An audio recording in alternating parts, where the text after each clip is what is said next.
भाग 10। सारी धरती सुरों से भर जाए। नवंबर 1981 की वह खुशनुमा शाम थी। सूरज क्षितिज पर उतर आया था और उसकी गुलाबी आभा संध्या सुंदरी के माथे पर लगी खूबसूरत टिकली सी दिखाई पड़ रही थी। थोड़ा और नीचे उतरने पर सूरज रविंद्र भवन भोपाल के परिसर में लगे ऊंचे पेड़ों के पीछे से झांकने लगा।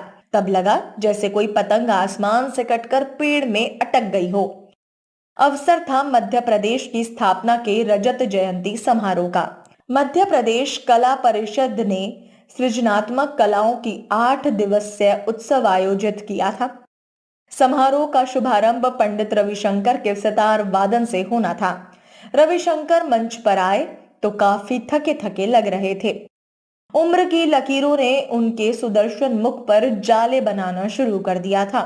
उन्होंने श्रोताओं को जिस तरह नमस्कार किया उसमें भी औपचारिकता ज्यादा थी, हार्दिकता कम। एक पथरीली तटस्थता उनके चेहरे पर बैठी दिखाई दी। मुझे लगा जैसे मानसिक रूप से प्रस्तुत नहीं है। अनायास अकबर तानसेन का वाकया याद आ गया। अकबर ने तानसेन से एक बार कहा था, तुम्हारे गुरु स्वामी हरिदास का गला जैसे मीठा है वैसे तुम्हारा नहीं। तानसेन का उत्तर था, जहां पनाह कारण यह है कि गुरु जी भी तभी गाते हैं जब वे चाहते हैं, किंतु मुझे आपकी आज्ञा पर गाना पड़ता है। लगा यही स्थिति रविशंकर की है। कार्यक्रम तय है इसलिए मजबूरी है, परंतु कार्यक्रम शुरू हुआ तो पता ही नहीं चला कि थकान के बादल कब उड़नछू हो गए। उंगलियां जैसे जैसे सितार पर पड़ने लगी, चेहरे की स्वाभाविक चमक लौटने लगी। तबले पर संगत कर रहे थे उस्ताद अल्लार खां। थोड़ी ही देर में रविशंकर मंच पर अल्लार खां की थाप पर भरपूर मुस्कुराहट देने लगे। उनका मुखमंडल अपूर्व तेज से दीप्तिमान हो उठा। यह संभवत अंदर के आनंद का चमत्कार था। रविशंकर और अल्लार खां की जोड़ी ने समा बांध दिया। श्रोताओं ने सितार और तबले की मिलीजुली सुर लहरियों से अपूर्व आनंद और मिठास का अनुभव किया। रविशंकर की बजाई माज खमाज की एक एक गत पर श्रोता आनंद से झूम रहे थे। हॉल में तालियां ही तालियां थी। बहुत यादगार क्षण थे। लगता था जैसे सितार से अनहद बरस रहा है। कभी पूरा हॉल स्तब्ध हो जाता, कभी तालियों से वादकों की वंदना करने लगता। संगीत के व्याकरण से नावाकिफ सामान्य श्रोताओं ने भी रविशंकर के वादन का भरपूर आनंद उठाया। कार्यक्रम लगभग 2.5 घंटे तक चला। फिर भी श्रोता अतृप्ति का भाव लेकर उठे। हॉल से बाहर निकला तो एक पुराने मित्र मिल गए।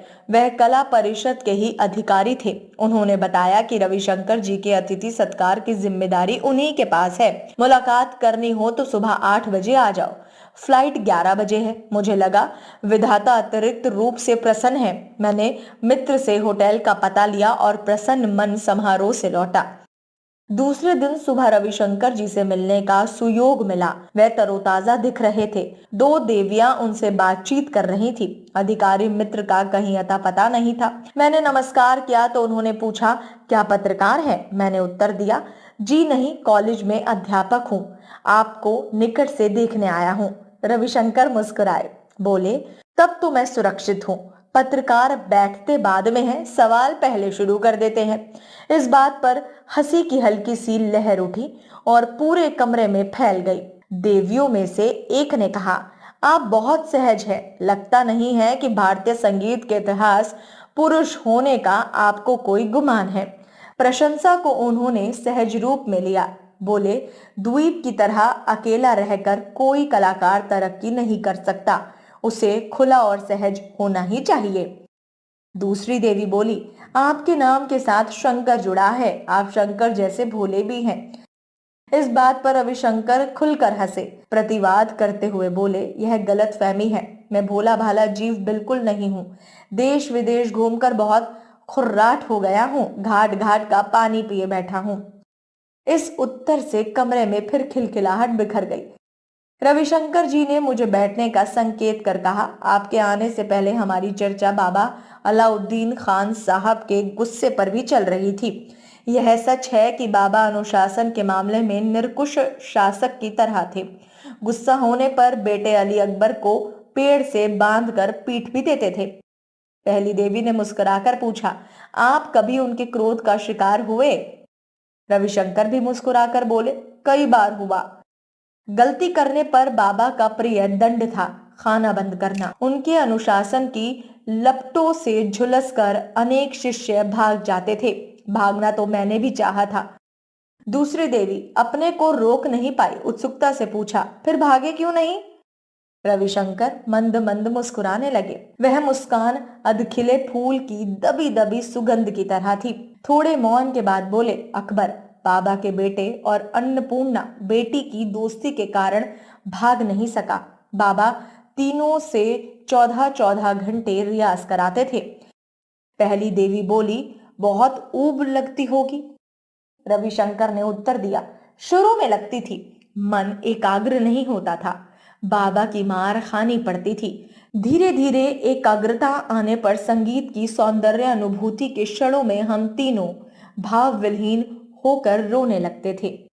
तभी चाय बिस्किट के साथ मित्र प्रकट हो गए।